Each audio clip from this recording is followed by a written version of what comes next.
I can't stop myself working as a person who doesn't need money. And then there's people with no money who don't work. It blows my mind, which is why the winners are winners and the losers are losers. Losers do a little bit of work and rest. Winners work as hard as possible and worry they're not working hard enough. It's just a separation of personality types. And it's almost like you can't save these people. I have something I said in my email recently. I said, you could give the average man a brand new Ferrari and a roadmap and a coffee and a full tank of gas and tell him the destination, success. And halfway along the drive, he'll quit because it's too far. No matter how well you set it up for people, they'll quit. I have this same with my online educational platform, my school. It's $49 a month. It's less than a Starbucks. And I will teach you how to make money online. You can escape the matrix, you can get out through the hole before it closes, you can be geographically free, you can live in Thailand, you can make money from your computer. It costs $49, you have absolutely nothing to lose. I made it cheap enough for everybody to be able to join. And people will sit there and go, and then put on Netflix. What more? I've given you a Ferrari, a full tank of gas, I've given you the latte, I've given you a roadmap, I've given you a hot girl to sit next to you and play songs and do selfies. I've given you everything. Just drive the car. No, yeah, it's far. I don't have motivation.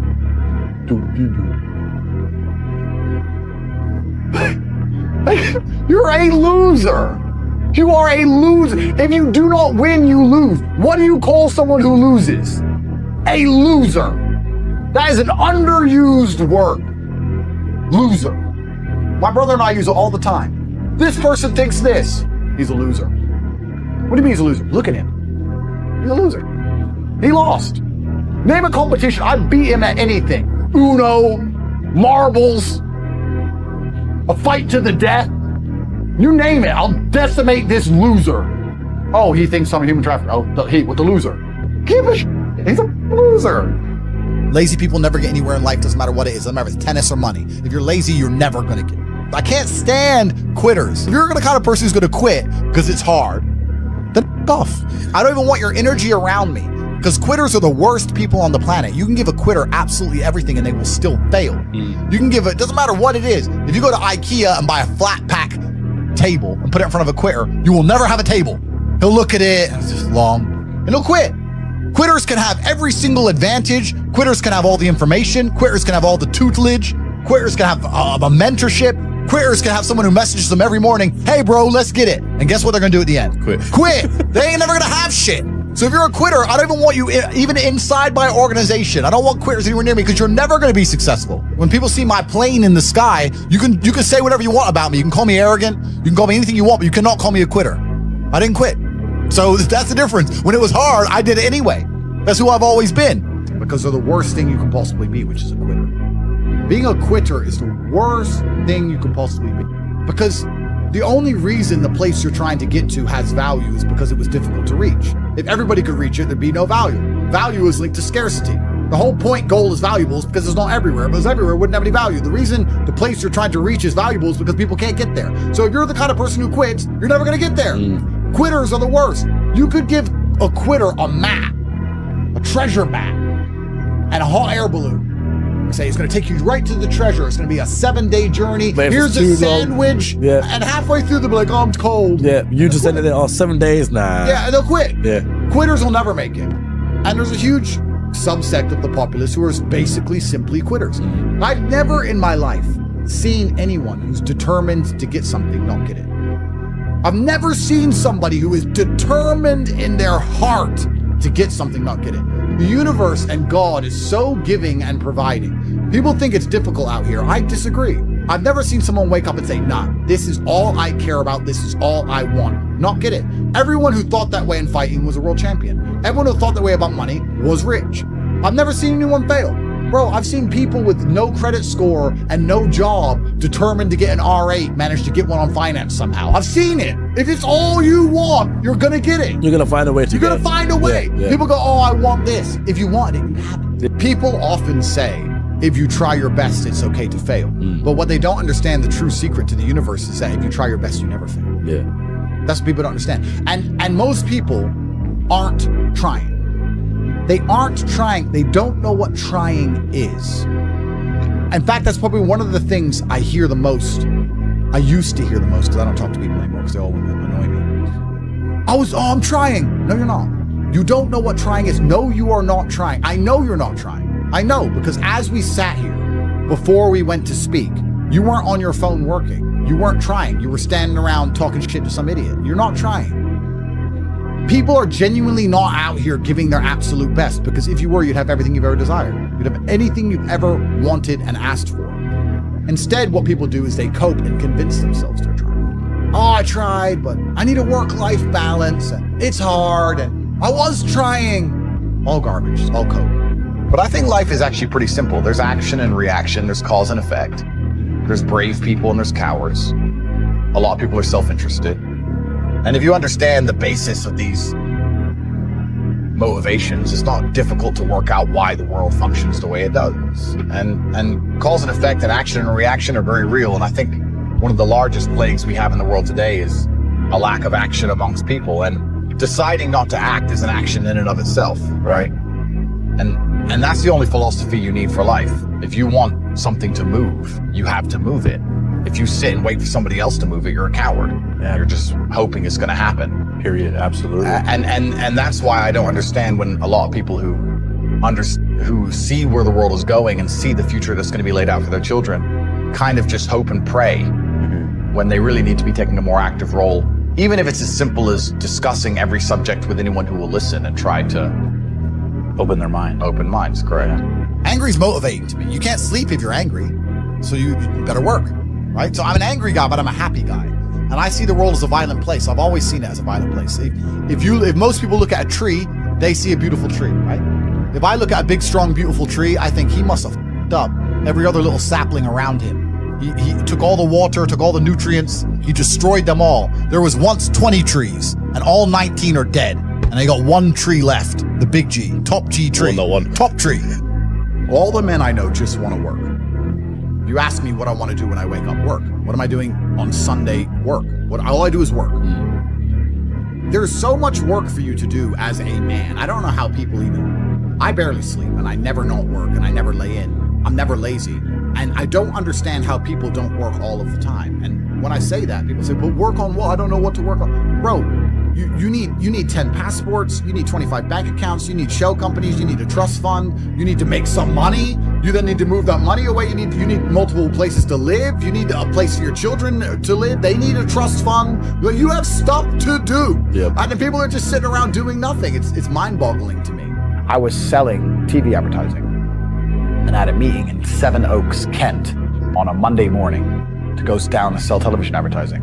And on Sunday afternoon, I was eating in Nando's in Luton, the Galaxy Center. And I watched a van. I watched it happen. I was eating and I saw a van just reversing, and I watched it reverse into my car. I was like, I went out there, he gave me insurance details, whatever, but the front of my car is messed up now, yeah? But I had this meeting, so I had to drive this busted BMW down to this meeting. And I just thought, I'll park far away so the guy doesn't see my broken car. Because I'm selling something prestigious. TV advertising is expensive, it's prestige, you can't go. It's not anymore, but it was back then. So I'm driving my broken BMW, I get to Kent, just went along the M25, whatever. And I'm sitting there at the traffic lights at about 10 a.m. on a Tuesday morning. And this Aston Martin pulls up next to me with the roof down, and it had a Swedish number plate, Sweden. And it was a guy and this blonde chick, and they were blaring music. And I was sitting there in my BMW with a broken front, and I kind of didn't want to give him I didn't want to look because I wanted to make him feel good. I kind of glanced and I thought, this prick, he's from Sweden. Why is he in Kent? Where did he come from? It's Tuesday, he's listening to music, he's got this hot chick. He ain't going to work. What's he doing? And here I am in this broken car. Anyway, I went to the meeting, didn't even get the deal, blah, blah, blah, long story short. Maybe that's kind of like world going full circle. Because now I drive through Romania. Yeah. And I have a hot chick next to me in my Lambo or my Bugatti or my Ferrari, whatever. And the Romanian kid looks at me and goes, how's this English guy in this Lamborghini with this hot chick? He ain't going to work. It's kind of like the world's like, I'm now him. Yeah. It's kind of cool from that perspective. Maybe that's why I love cars. I don't know. A lot of my stories on me realizing how the matrix needs to be broken were semi-related to cars, because when you start seeing a car the price of a house, and then you start seeing people with 30 of them. That's got to wake you up. That's got to wake you up. That I try and say this to people. Let's imagine what's a good wage in England? 100 grand a year? 100 grand, yeah. 100 grand a year, good wage, yeah? What's that on 100 grand? What are you paying, 40 or 50% tax? Probably about 40%. Okay, so let's say you're getting 60 grand a year. Let's imagine you're earning 100 grand a year. You're successful inside of the matrix. You're a successful slave. You make 60 grand a year. Let's imagine you can live for free, eat for free, you walk to work, you never buy clothes. Let's imagine you save 100% of your money, 60 grand each year. I don't want to do the math off the top of my head, but my Bugatti was 5.2. What is that? Is that like 90 years? It's a lifetime of saving. That's a lifetime of slave work without spending a penny ever once. To by the time you're geriatric and can't function, you might be able to buy one of my 30 cars. If that does not tell you the matrix must be cracked and there's other ways to make money, then nothing will. Yeah. Because if you think you're just going to work your way to the top and just stick to the rules, you're a dummy. No, you won't. Yeah. I truthfully believe that the universe is a very giving place. And I don't want to sound, airy-fairy, but I truthfully believe that the universe is a giving place and that if you actually really want something, you can have it. I have a mission, and I'm on the mission. And we're talking to the people. We must be animated. We have a job to do. We must let the people at home know that enslavement's coming for their entire life and their bloodline unless they resist. Stop watching the Super Bowl. Stop going to stupid concerts and instead be motivated about your family's future. And the closer that, it's actually interesting because I think humans, or maybe this is just me coping, maybe this is cope, but I think we're designed to struggle a bit. Because the closer you are to struggle, the more sensible you are.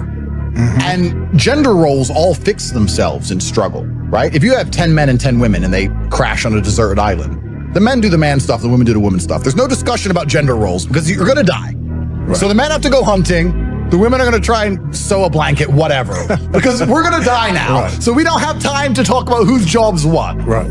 Also, if you meet somebody who's had a hard life, they seem to be pretty wise. Yes. It's difficult to find someone who's had a hard life who's a total idiot. When you speak to these liberals or these morons, they've had very easy, soft lives. So I think humans are supposed to struggle a bit. Absolutely. And in the Western world, it's the age-old adage. I know it's overused, but hard times create good men create good times, and the good times create a bunch of weaklings, and they mess everything up. Yeah, it goes to a point, and then it goes the opposite. It goes the opposite way. Yeah. These people have had too easy lives for too long.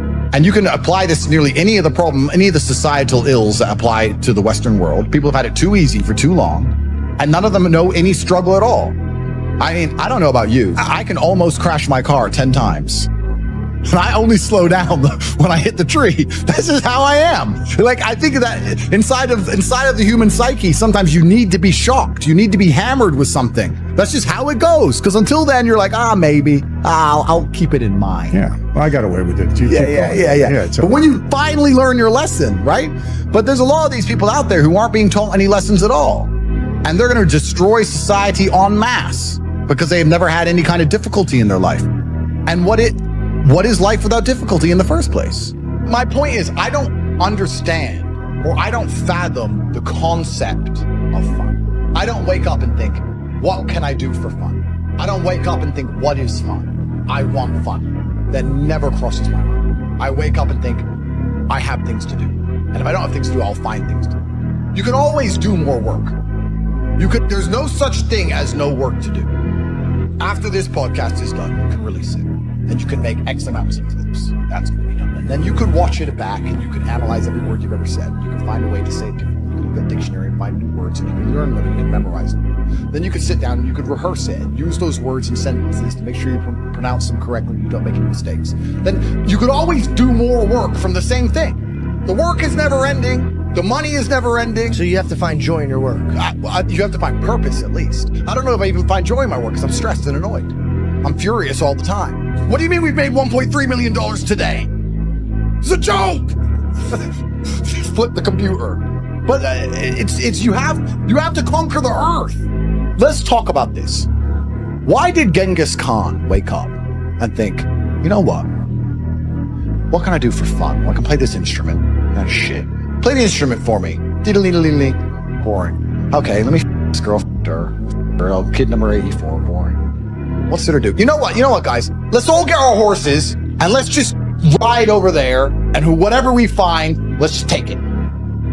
Why? Because it's the instinct to conquer. It's inside of a man. It's been dumbed down by the Matrix. They try and numb you. They numb you with entertainment. They try and put you in the festival crowd. They numb you with shit food. They numb you with depression, all this other garbage. But truthfully, if you're a man, you look in the mirror, what will make me happy? My empire will make me happy. That's why Alexander the Great did what he did, and Julius Caesar did what he did, and Genghis Khan did what he did. They didn't have Google Maps. They didn't know where they were going. They just said, no, we've decided we're going to go take shit from other people and show we're the best. And that's what we're doing now, the successful men at least, in a financial sense. Why am I making money? I have nothing to buy. There's nothing to buy. I have it all. I have 4 Kernan's eggs, a Rimac, a Bugatti, 53 other cars, 40 properties. There's nothing to buy. I'm just taking it from other people. I'm winning the game. I'm conquering. And that's what I think truly is going to give you purpose in life. It's just conquest. Men have always been this way. That's why war was even happening in the first place. The Mongols raided Vienna. How long does it take to ride from Ulaanbaatar, Mongolia, on a horse to Vienna, Austria, across all of Siberia? And they were still mad enough and bored enough to go, nah, we need that city over there. That's the masculine essence, and it's been numbed down inside of people. Do you think they were ever considering fun at any point during this conquest? Because I don't think they were. Well, do you think they were just trying to dominate others? I don't think it's about trying to dominate. I think that inside of every single man, there's a God-given. I think that the entire world was built by this God-given drive to conquer. And to conquer doesn't always mean dominate others. You can conquer the sky by building a skyscraper. You can conquer by building roads. You can conquer by construction, not only by destruction. You conquer by turning up to a new territory and having a beautiful family and creating children. I think that's inside of every single man. I think it's been dumbed down by the Matrix, but I'm uninterested in fun. I don't understand the concept of fun. Fun is for women and children. All the women around me have fun. Last night, I went to a restaurant. My brother and I, 3 or 4 friends, maybe 25 of the most beautiful women you've ever seen in your life. We sit down at this table, all this fancy food comes, all these bottles of champagne come. Everyone comes, the girls are laughing, drinking, everyone's having fun. Never at any point during the entire experience did I have any fun. I sat down on my phone, checked how much money I had, again, did some work, replied to important people, spoke to my fight coach about training and important things, spoke to the war room about important things and conquest, spoke to my legal team. Everyone around me is having fun. I'm getting things done. Looks like I'm having fun. But never did I ever for a second feel fun. And I didn't want to. I didn't try and join in the fun. I didn't try and go, yeah. No.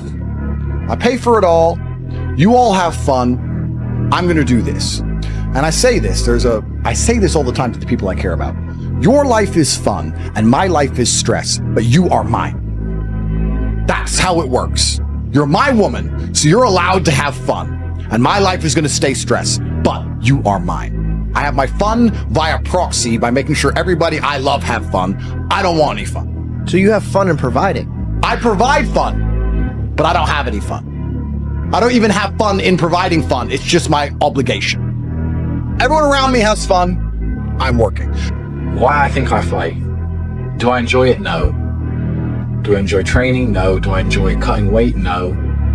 Am I nervous? Yes. Do I think to myself, what am I doing? Yes. Completely.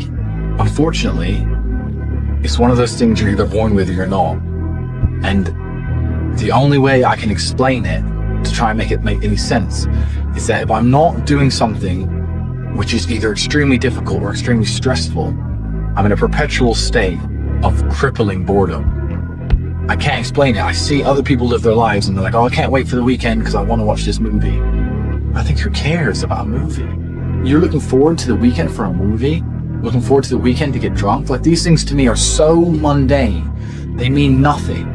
And if I don't fight, if I'm not in a situation where I'm stressed or worried or concerned, I'm just perpetually bored. And boredom's crippling. If you're an intelligent person and you've got a good brain on your shoulders, you can't just sit there bored, you know? So most smart people take the academic route to avoid boredom. They learn, but that's never really interested me either. Although I've always been an intelligent guy and I've always done well academically, it never really interested me. And then I see people climb Mount Everest or jump off buildings or do base jumping, or the guy who jumped from space. People think, what's he doing? He's crazy. I understand But some people can't live normal lives. Some people cannot just function 9 to 5 office job, get drunk at the weekends. That is not for some individuals, and it's not for me. So I have to find something which keeps me physically tired enough to stop me going AWOL, and mentally tired enough. And I've chosen fighting, because without this, when I'm not in training, I wake up every day and think, okay, what do I do today? It's 9 a.m. on a Tuesday, I'm bored, everyone's at work, I'm bored, and I'll end up doing something crazy. I'll either end up drunk or on the Eurostar, or, you know, it's just a random lifestyle, because I'm constantly looking for never-ending entertainment, and it doesn't exist. I think the only thing that could stop me fighting is if I had enough money to constantly entertain myself. Unless I'm a billionaire, I need something that keeps me focused and keeps me occupied in life. With fighting, I have to train twice a day, and I have to train hard, and the stress it brings in every aspect can replace fun, and my mind is occupied. It occupies me. It's the only way I can try and explain it. It occupies me, and I could never stop doing this even if I lost 100 fights, because I'm not built to live a normal existence. I can't do it. I couldn't just have a kid with some girl and sit at home and work a little bit and relax. I've never relaxed my entire life. I don't know what relaxing is. It's just not me. I was a 4-time kickboxing world champion. For 12 years, I trained 5 hours a day, 6 days a week. And I was motivated to train probably about 25% of the time. The rest of the time I went because I am disciplined. You don't feel like going through that shit on a Wednesday morning when you wake up, and you have to do it because you're disciplined. You're either a disciplined individual or you are not a disciplined individual. There's a difference between want and want. And I say this all the time. People say to me, I want to be rich. And I say, okay, well, I want to be able to ice skate, but I don't want to be able to ice skate enough to go learn how to ice skate because I can't be bothered. I mean, surely if I could click my fingers and be a figure skater, I'd click my fingers. Who wouldn't? But I don't want to actually go train because I don't want it enough. And this is the exact point with money. Everyone wants money put on their lap. If you truly wanted money, you wouldn't be able to sleep until you had it. And this is the point. Because when I had nothing, I couldn't be distracted. You couldn't distract me from what I wanted. That's who I am. If I want something, I'm going to get it. I do not need to be motivated. I'm a disciplined person. If I allocate X amount of time to work, I'm going to do it. But that is the bottom line answer. It's discipline. You're going to have to work when you don't feel like working. That's how it's going to have to be, or you're never going to be eating.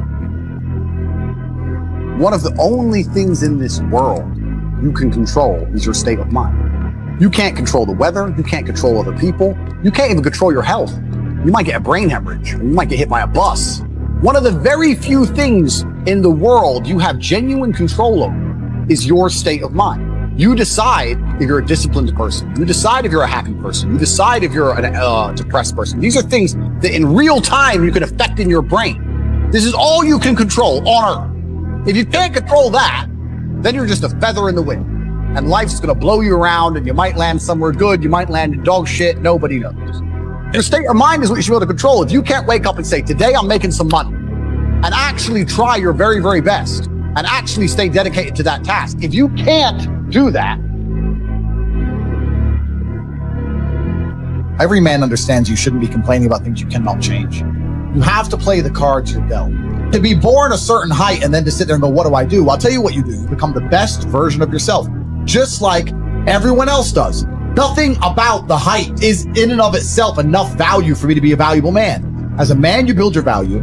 You are born with the cards you're dealt. Sure, it'd be ideal. Look, I'd love to be 7 foot tall. I'm not. So it's the same argument. If you're 5'2", you need to become rich, strong, and funny, and charismatic, and interesting, and witty. If you're 6'4", you need to become rich, strong, well-connected. It's the same game. So to sit there and complain about it is asinine. All of you have a handful of aces. I don't think you understand that you could have been in a car crash at 4 years old and lost your legs. Do you have any understanding of how lucky you have been? This is pure luck. There's no this only luck has kept you fully able-bodied, sitting there, capable of learning and listening and becoming something. You don't really need to be that tall if you're important and rich, and when you walk in the room, you think when Mayweather walks in the room, people give a shit? Fix that frame in your mind. You are viewing yourself as a short man. Stop it. Walk the up and be the man. You talk a lot about purpose, why we are created as humans and why we're here. Like, what is the purpose of life? Why have we been given life? I think we're here to struggle and to learn. I don't think we're here to be happy. That's why when we keep going back to the happy argument, I've always found that kind of frustrating and annoying. When someone goes, oh, but I want to be happy. Why? Why? Like, Why do you want to sit there and laugh like you were happy your entire childhood? That's your happy days. You're allowed to be happy as a kid. It's all over now, right? You're a man. You have responsibilities. I think we're here to do important things, and important things are going to be difficult, and they're going to be hard, and you're going to get frustrated. But that's what gives you purpose. I think we're here to struggle. I think we're here to endure pain. I think we're here to just see how hard we are to kill. I think that going through terrible things and living through them and coming out the other side is one of the most fantastic things about being human. I think that it's almost like once you understand what life is really about, there's no emotion which isn't enjoyable. The only emotional state which can be seen as detrimental is feeling nothing at all. But if you're sitting at home and you're feeling truly heartbroken, at least you're feeling something, right? And I think that's the whole part of being human. I think we're here to struggle. I think we're here to go through pain. I wake up each day and go, what can I attack? What problem can I solve? And look at history. Why did Genghis Khan wake up and want to conquer the whole world? Why did Napoleon conquer the world? Why did Alexander the Great conquer the world? You just wake up and just say, give me this, give me that. I want all of it. Yeah. There's an army there. They're really big. We're better. It's intrinsic. You need to go and conquer. That's the purpose of life. Do you believe that God created us? So why did God create us to struggle? Because if you don't struggle, you don't learn. God created us to learn and understand ourselves and understand other people and understand the world. And what did I say earlier? I said that you don't learn a lesson without pain. So you have to struggle to learn anything. There's only two ways to learn things, the hard way or the harder way. If you're smart, you can learn the hard way. But in my experience, 99% of the planet only learn the hardest possible way. If you want to feel happy inside of yourself, and you want to feel content, and you want to feel stable inside of yourself, you need to live true to God. And I'm not saying you can't drink a little bit of alcohol or not party or not have a little bit of fun, but you have to be a good person. I don't believe in the societal paradigms in which they have tried to construct this idea of happiness. I don't believe or subscribe to the way that happy and sad is currently understood by the masses of the population. I think if you are anything less than absolutely distraught, you are happy. You're a version of happy. It's like saying gray is a version of black, right? No matter how light the gray is, you can still call it a version of black. And unless you've gone through an event, which hopefully doesn't happen too often, like the passing of a family member or something that's truly destructive and detrimental to your mindset, besides these events, which hopefully only happen a few times in your life, you should be happy. If you're not crying or paralyzed in silence due to the absolute magnitude of a detrimental circumstance or the absolute magnitude of a negative event, then you are a version of happy. So I am always happy is the short answer. I don't believe in not being happy. I don't believe in not saying to myself I'm happy. I'm always a version of happy. And this idea of chasing happiness and always being concerned and preoccupied with how happy you are is actually the biggest mistake that a lot of people make, I think, in the world today. Especially men who wake up and go, I don't really feel happy, so I need to get happier. And that's how they end up down a hedonistic path of drugs or alcohol or gambling, chasing pleasure. I don't care how I feel. I don't care if I feel happy or sad. It doesn't really affect what I do each day. I do the exact same things. I act the exact same way. I don't care. I don't put weight to the significance of the emotion. So I always consider myself a happy person, but if I woke up and I was slightly less happy one day than another, it wouldn't affect anything I do and I wouldn't put any relevance to it. I'm human and that's life. So yeah, am I any happier now that I have hundreds of millions of dollars than before I was broke? Not really, but I was never unhappy. I'm the same state that I was then, that I am now. I have work to do and I will do it. It's as simple as that. Well, also there's no light without dark. And there's no joy without pain. You can't have a rainbow without a little rain. No matter how hard you chase pleasure and happiness, there's going to be dips and troughs in between. There's going to be come downs and downtrends. And you're going to have the juxtaposition between that time you were laughing your head off and acting giddish like a child and the time that you feel depressed as such. And I think it's much better to just adopt a very disciplined, stoic mindset. I'm always the same base level of happy regardless. If I lost all of my money today, I would be the same happy. If my net worth quadrupled, I'd be the same happiness. But as long as I'm alive and the people I care about and love are alive, and as long as God gives me the honor of doing my duties and providing for the people I care about, as long as I get to wake up and know that there's a whole bunch of people in the world who need me and I get to work hard to please them and do good for society and good for the world, then then I'm a vessel of God, and I'm happy enough to survive. That's all I look at it as. I don't ever consider how do I feel. That doesn't cross my mind. I have things to do. I'm too busy. I have things to do every single day. I have very important things to do, and how I feel really is not going to affect how I complete those tasks. Motivation isn't real. Everyone says this. Motivation is not real. Discipline's real. I do not feel like training, but I still train because I'm a disciplined individual. You don't get to go through life only doing the things you feel like doing. So this is down to you, my friend. And listen, you may feel fired up for 10 minutes after this little talk. You're not going to feel fired up forever. You need to put systems in place. You need to get discipline. You need to get an atmosphere of people around you who are going to keep you accountable and not make it easy for you to continue to be a fucking nobody. And then you're going to fix your life. Otherwise, you're going to stay a nobody. You're tired. You don't want to work. You want to go to sleep and just relax. You do it anyway. That is the most basic imperative of the masculine frame, which has been destroyed in real time. They are trying to convince you that you should act how you feel. You should show more of your feelings. If you feel this way, you should show it. If you want to cry, cry. What I'm saying is the reason they're trying to bring out emotionality in you is because of exactly what Myron said. Most of the time, you don't feel like doing the things you're supposed to do. But the true masculine frame throughout history was doing the things they didn't want to do, but they knew they had to do because they had honor and duty. That's what honor and duty means. Do you think the men on the Titanic wanted to stay on the fucking Titanic? No, we're men. We have to stay. We're scared, but we must. It's our duty to let the women and children on the lifeboats. This is masculine duty. A good man controls himself. I have absolute self-control. Emotional control is absolutely and utterly important as a man. I'm saying that you need to understand as a man, there are certain principles under which you act, regardless of how you feel. I can wake up in a terrible mood. I can wake up sad. I can ache. I can have a busy day, stressed, etc. I will complete the same tasks as if I woke up in a fantastic mood. I'll do the same things because how I feel has no bearing on the things I'm going to do in my day because I have duty to myself and to my bloodline. Because you think there's something wrong with you. You go, well, I lack motivation. I don't have the motivation to go to the gym. Well, here's the newsflash. Neither did I. And I still did it. So now what are you going to say? Now you have no excuse, right? Oh, you're scared to get in the ring. So was I. I still did it. Scared to get in the cage. So was I. I still did it. Being a man isn't about not feeling things. It's about acting the way you're supposed to act regardless of how you feel. We act. We're men of action. We get things done. So the world got built. All of it. All the men who built the skyscrapers felt scared. They did it anyway. You need to become a man of action. Stop worrying about how you feel and start worrying about what you're supposed to be doing. How about that? I've always been disciplined with myself because I've always lived a disciplined life. I lived in a disciplined household. Like there was no such thing as I don't want to. So even now, if I wake up and I don't want to do something, I don't need someone to tell me to do it because I'll do it anyway. I mean, who wants to run a marathon? Nobody. Who wants to do that? You just do it, don't you? Because, you know, it's the thing you're going to have to do, and you have to blood, sweat, tears. There is a version of the world where you can feel things and really not give a how you feel. Like, if I feel sad, it does not change how I act, and it does not change the things I do.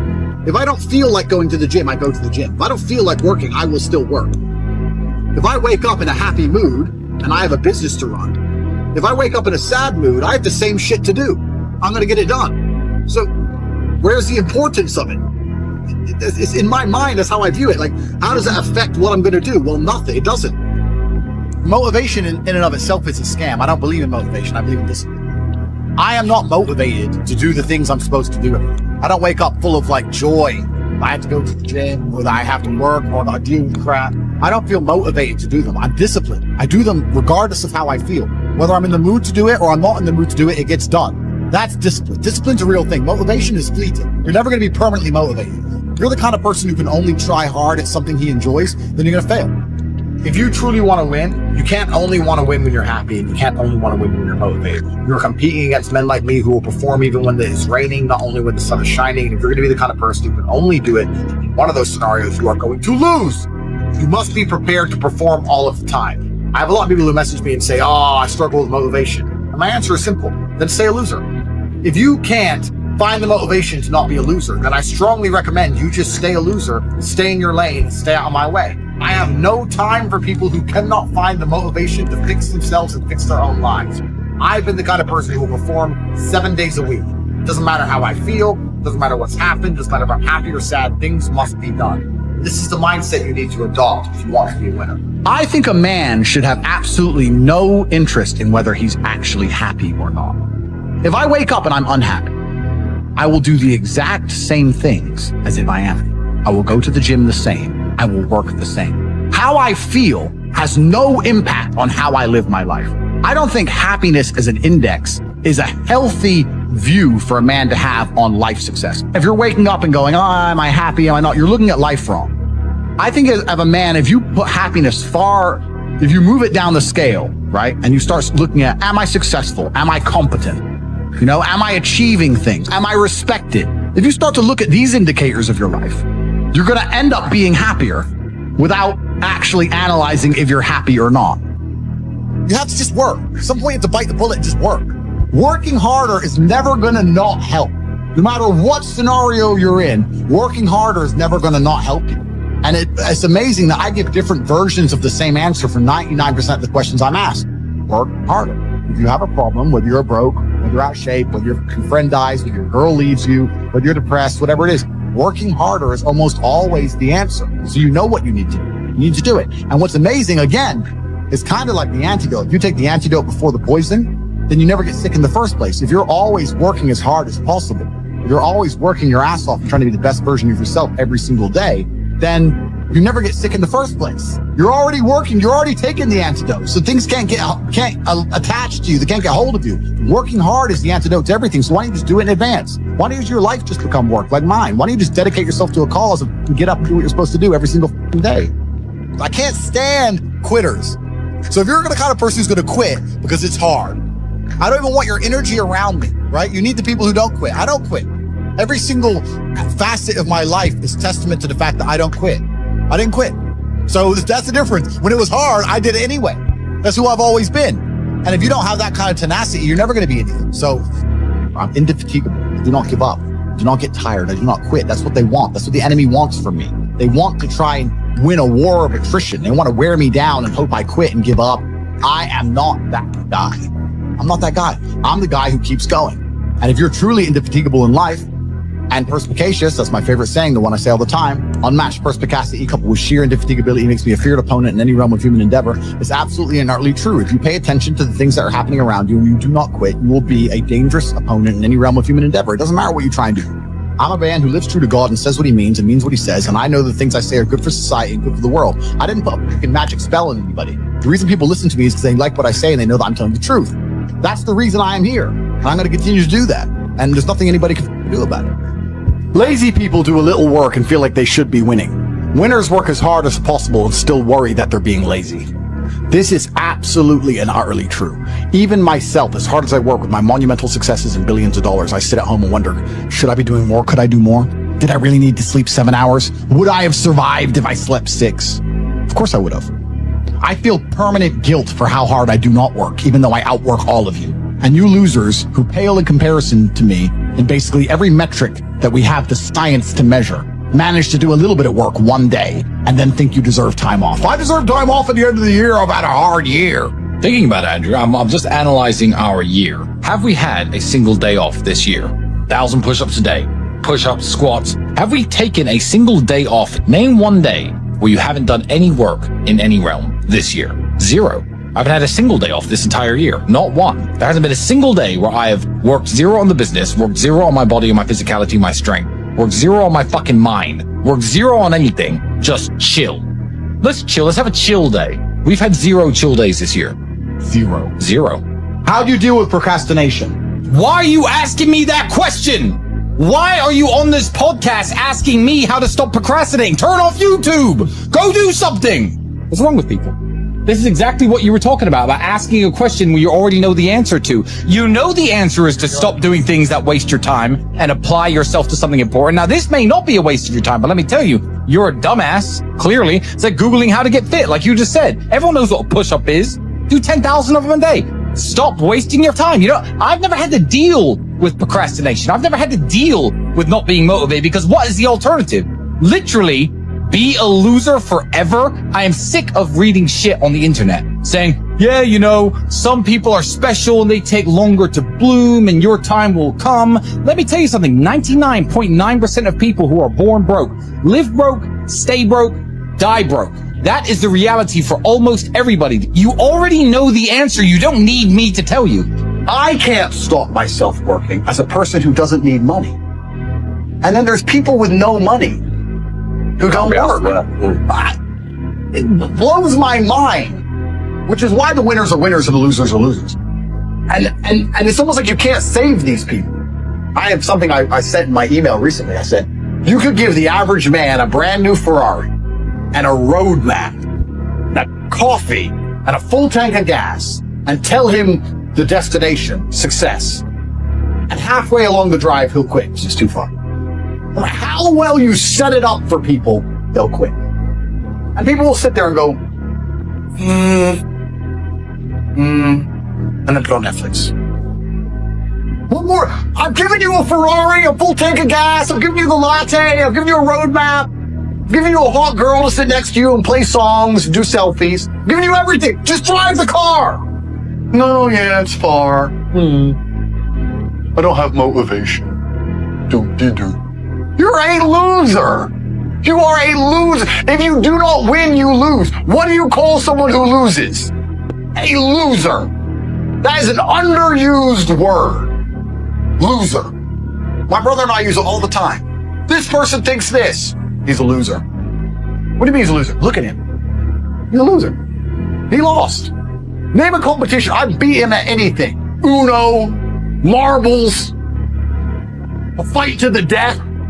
You name it. I'll decimate this loser. First things first, the biggest mistake most of you are making. You should be hungry all of the time. You are an animal. Do not forget that you exist in two realms simultaneously as an individual. You exist with your evolutionary biological makeup as an animal and also the societal version which has been constructed. They're different things. But as an animal, your body is designed to perform at best while you are hungry because you're supposed to be hunting for food. If you're full of food, you're going to be lazy and lethargic. You should always be a little bit hungry. Even after I directly finish a meal, I'm a little bit hungry because I don't eat enough that week. So the first thing is always stay a little bit hungry. Second thing is coffee. Caffeine is a miracle drug. I am heavily caffeinated at all times, 15 to 20 coffees a day. I've also done a lot of research into coffee, a lot of research and understanding. I've also tried to quit coffee to see if there's actually any genuine benefit or improvement to my life. There is nothing wrong with coffee. It can never hurt you. Coffee, a bunch of it. Less food, more coffee. I do not take protein powders. I do not take creatine. I do not take steroids. I do not take TRT. Nothing. Lots of coffee, lots of meat. When I do eat, I eat once a day.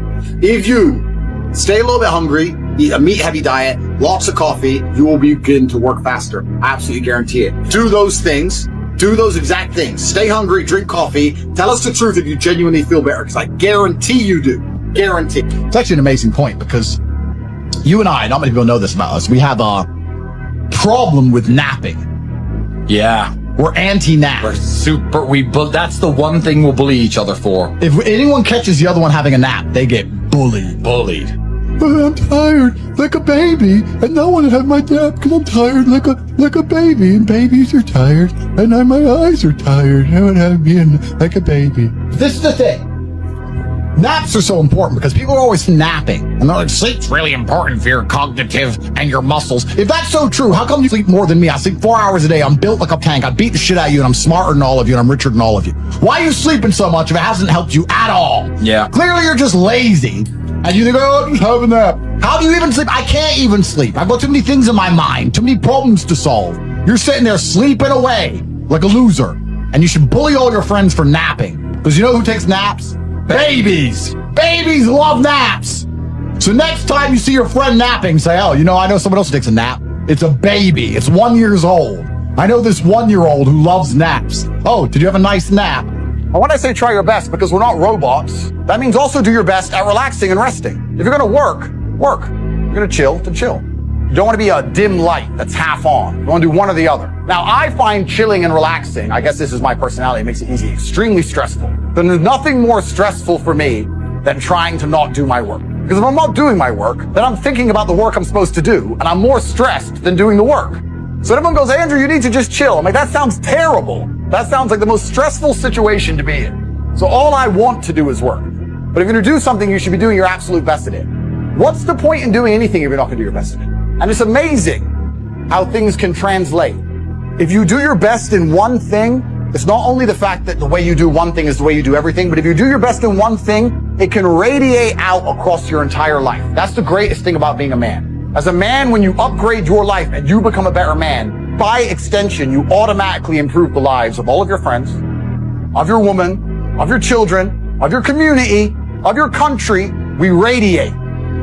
It's amazing. But putting in that extra effort pays off, dividends. And you can look at it spiritually. You can be philosophical about it and say that God rewards people who try hard. That's how I like to see it. God is literally looking at all of us, no matter which God you believe in, and he's saying, all these people I've created, who's thankful?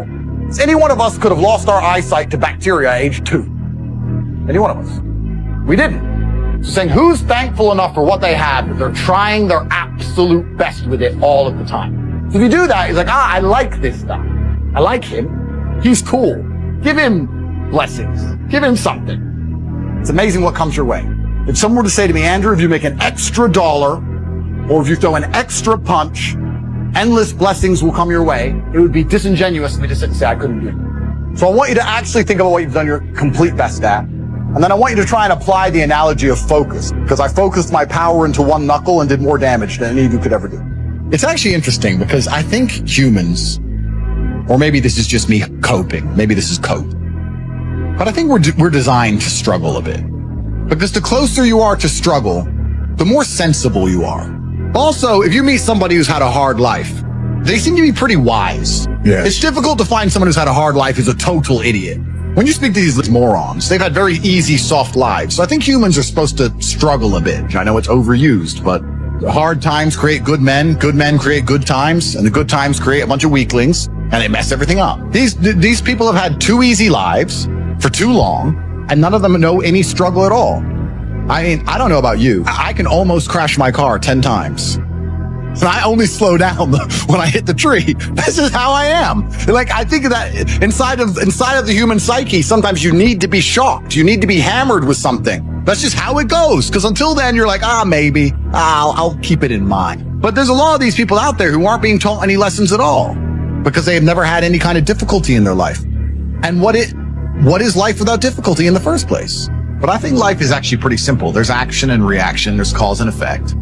There's brave people and there's cowards. A lot of people are self-interested. And if you understand the basis of these motivations, it's not difficult to work out why the world functions the way it does. And cause and effect and action and reaction are very real. And I think one of the largest plagues we have in the world today is a lack of action amongst people. And deciding not to act is an action in and of itself, right? And that's the only philosophy you need for life. If you want something to move, you have to move it. If you sit and wait for somebody else to move it, you're a coward. You're just hoping it's going to happen. And that's why I don't understand when a lot of people who see where the world is going and see the future that's going to be laid out for their children kind of just hope and pray when they really need to be taking a more active role, even if it's as simple as discussing every subject with anyone who will listen. There's nothing more expensive than not working, trying to have fun, enjoy your life, because then you spend money. But if you work, it's free. In fact, you get paid. It's even better. I probably spend 90% of my waking hours working, and then I'll go out and race a car around. It's the only thing I enjoy to do. I'll train, I'll beat anyone up who's ready to fight, and then I'll go back to work. All I do is work. Endless. Never ends. There's always something to be done. Isn't there?